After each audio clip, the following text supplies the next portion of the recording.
देखिए, ऐसा नहीं बोल सकते कि ये दो प्रत्याशी हैं, परंतु समझने की बात यह है कि एक तरफ संगठन है। जब बीजेपी चलता है ना तो पूरा संगठन चलता है। बलूनी जी संगठन का हिस्सा है, संगठन के साथ चल रहे हैं। और एक तरफ आपने बता ही दिया है, गणेश गोदियाल हैं। अब बात देखने की ये है कि पिछले 5 साल की अगर हम बात करें या पिछले 10 साल की बात करें, तो एक व्यक्ति जो यहाँ पर है, दिल्ली में भी है, वो गढ़वाल की, पौड़ी की, रामनगर की, कुमाऊं जैसे सारे जगहों के लिए वहां पर बैठकर कार्य कर रहा है। वहां पर बैठकर नीति नियंताओं के साथ बैठकर कार्य कर रहा है। वहीं दूसरा व्यक्ति है, वो भावनात्मक रूप से जुड़ा हुआ जरूर है, परंतु मैं काम की बात करूं तो काम क्या किए। अच्छा, अभी इस पूरे चुनाव में अगर हम गणेश गोदियाल जी की बात करें तो उनके पास सिर्फ एक ही चीज़ है कि बीजेपी कुछ नहीं कर रही, बीजेपी कुछ नहीं कर रही। उसके ऊपर झूठे आरोप, यहाँ से आरोप पकड़ लिए, इन्होंने क्रिमिनलाइजेशन कर दिया, ये कर दिया, वो कर दिया। ये सारे बिना किसी तथ्य के इन्होंने अभी तक आरोप लगाए हैं। वहीं दूसरी ओर बलूनी जी खड़े हैं। बलूनी जी 5 साल की अपनी योजना बता रहे हैं, टूरिज्म के ऊपर बता रहे हैं। वो बता रहे हैं कि सड़कें, पहले हमने सड़कें बनाई हैं, अब हम इस हिसाब से पहाड़ को डेवलप करेंगे कि 3 बजे के बाद जो पहाड़ सो जाता था, अब वो पूरी रात एक दूसरे के साथ कनेक्टेड रहेगा। इस तरीके की योजनाएं बताने से और इस तरीके का एक तरह का लोगों के अंदर एक व्यू पॉइंट क्रिएट करना। जॉब ओरिएंटेशंस के लिए बात होती है। इंडस्ट्रीज को कौन लाया? बीजेपी लाई, पूरा संगठन लेके आया। और उसके हमारे लीडर हैं अनिल बलूनी जी, उसके हमारे लीडर हैं आदरणीय नरेंद्र मोदी जी, उसके हमारे लीडर हैं यहाँ पर धामी जी। गणेश गोदियाल जी अकेली ही ऐसे नेता हैं जो भाजपा को बहुत भयंकर टक्कर दे रहे हैं। और भाजपा के समर्थन में तो केंद्र सरकार से लेकर राज्य सरकार के एक एक स्टार प्रचारक आ रहे हैं।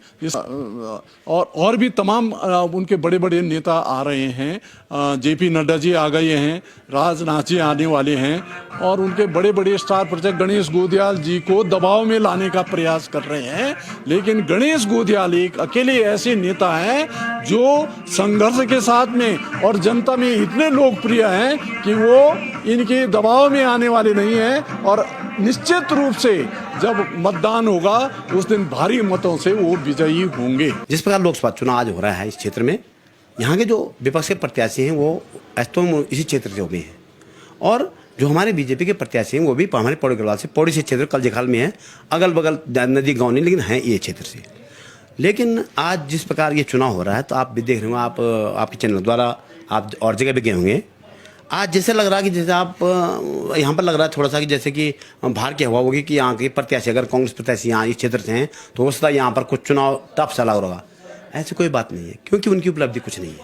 उनकी उपलब्धि यहाँ पर वो 2 बार उन्होंने प्रतिनिधित्व किया है, 2 बार विधायक रहे हैं, और वो 1 बार हारे भी हैं। उनको 20 साल इस क्षेत्र में हो गया। 20 साल से उन प्रत्याशी का एक केवल जो छोटी उपलब्धि इस क्षेत्र में, उन्होंने कहा कि एक डिग्री कॉलेज प्राइवेट उन्होंने खोला, वो भी उन्होंने खोला, पूरी जनता ने साथ दिया है। और सब जो जमीन फ्री ऑफ कॉस्ट, हमारे पहले गांव में बगल में रोहतान जी हैं और हमारे डॉक्टर साहब हैं, बगल में सारी जमीन जो है फ्री ऑफ कॉस्ट उनको दिलाई है। उनमें मैं फिर सर्विस था, लेकिन हम ही सब लोग साथ में थे। डिग्री कॉलेज तब हमारे पास नहीं था, लेकिन उसके बाद आज मैं कह रहा हूँ कि वो हम नहीं छुपाते हैं, डिग्री कॉलेज खोला। उसके बाद आज इस क्षेत्र में कम से कम 4 डिग्री कॉलेज खुल गए हैं, और जनता ने भी उनका साथ सहयोग किया है। और उन्होंने पहल तो अच्छी किया, मैं नहीं कह रहा हूँ, लेकिन एक पहल को मैं आपको कह रहा हूँ, एक पहल को मैं 20 साल तक का तो इसे बनाता रहा हूँ। मैं कह रहा हूँ अग्निवीर योजना सरकार ने तो कई योजना चलाई है, तो सरकार की अगर एक ही योजना हमारी होती तो हम उसी पे चलते। जैसे विपक्ष आज बराबर उसको बोल रहा है कि उनके पास कुछ बोलने के लिए नहीं है ना। गणेश गोदियाल एक जमीन से जुड़े हुए नेता हैं, और ये हमने शुरू से जिस दिन से उनका नाम डिक्लेयर किया था कांग्रेस हाईकमान ने, हमने उसी दिन ये बात कही थी कि 40 सालों, मतलब पूरे 4 दशक के बाद एक उपजाऊ नेता, एक बहुत बेहतरीन नेता, जमीन का नेता कांग्रेस ने गढ़वाल को दिया है। और 40 दशक का वो जो सूखा, राजनीतिक सूखा गढ़वाल में था, वो खत्म होने जा रहा है। और गढ़वाल, और आप देख रहे हैं कि पूरे गढ़वाल में राजनीतिक रूप में पिछले 40 सालों के बाद पहली बार ऐसी चेतना जगी है कि जन जन गांव-गांव में गणेश गोदियाल के स्वतः स्फूर्त जिस ढंग से जनता बाहर आ रही है, वो निस्संदेह आश्चर्यजनक है और आशान्वित भी करता है कि गढ़वाल का आने वाले दिन गढ़वाल के लिए बहुत बेहतरीन होने जा रहे हैं, और गढ़वाल का आशीर्वाद गणेश गोदियाल को मिलने जा रहा है। जो वीडियो वायरल है वो मैंने भी देखा है, और मैंने भी उसको काफी ढंग से देखा है। तो जो आरोप भारतीय जनता पार्टी पे, जनसंघ पे हम शुरू से लगाते, आरएसएस पे लगाते हैं, एक देश में लगता है कि फासिस्ट लोग हैं, तो इससे बड़ा प्रमाण और क्या होना है। जो आप उनकी भाषा देख लीजिए, महेंद्र भट्ट की भाषा देखिए आप, वो पूरे फासिस्टों की भाषा है। तो इससे बड़ा फासिस्ट जो उन पे आरोप लगाते हैं तो वो खुद सिद्ध कर रहे हैं कि वो पूरी फासिस्ट विचारधारा के लोग हैं। उनका डेमोक्रेटिक सेटअप पे, लोकतंत्र में कतई विश्वास नहीं है। वो लोकतंत्र की हत्या करने पे रोज तुले में हैं। और इससे बड़ा उदाहरण पूरे देश के अंदर आपको कोई और नहीं मिलेगा कि स्वयं एक प्रदेश का भाजपा अध्यक्ष जिस ढंग से नंगई और दबंगई का इससे बेहतरीन। देखिए, इस बार जनता का जो मन है बिल्कुल परिवर्तन का मन बना लिया जनता ने, क्योंकि 10 साल से जो 2014 में जब नरेंद्र मोदी जी आए थे, उन्होंने बड़े बड़े दावे, बड़े बड़े वादे किए थे कि 2 करोड़ रोजगार दें। कहाँ गई 2 करोड़ नौकरियां? बिल्कुल यहाँ पर आज युवा बिल्कुल बेरोजगार बैठा हुआ है, त्रस्त बैठा है, पढ़ लिख के घर बैठा है।